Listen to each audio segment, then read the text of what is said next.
So now to Marcia and perhaps Andrew. What do you think are some things that people don't understand about American soldiers who served in the DMZ in the 1970s?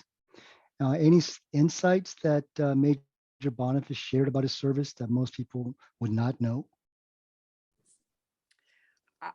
No.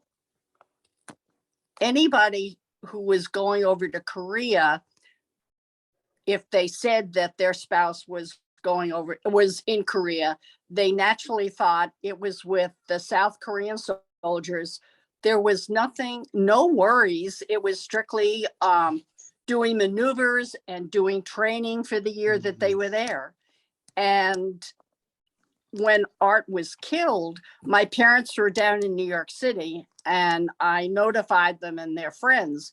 Well, they kept on saying, "What do you mean he was killed by North Koreans? That doesn't happen.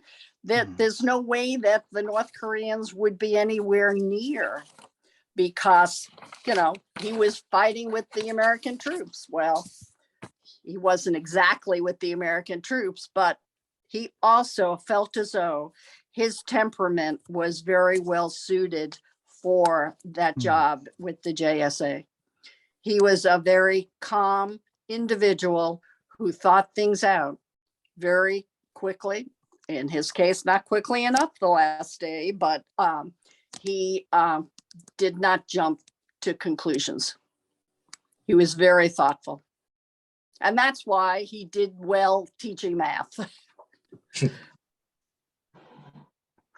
Yeah. So Andrew, any thoughts on this?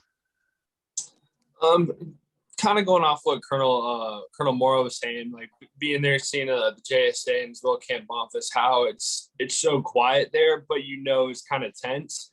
And I just don't think people realize how like tense it really is. Like civilians who haven't been there and seeing like the trenches and everything, and how they're still like they have a pool, the gym, and everything. They still operate the soldiers there, and that how professional and family and tight knit it is.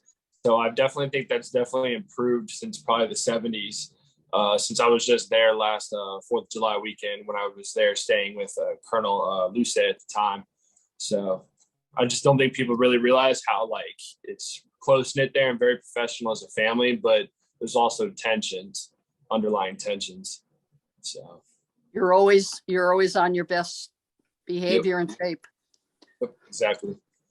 And so that's a very interesting point that both of y'all bring. Visitors go there and they spend maybe 3-4 hours at a time, right? And you get that sense that you got to be constantly ready. Well, when you think about it, our soldiers who are stationed there, that's what they live 24/7 during their entire tour there.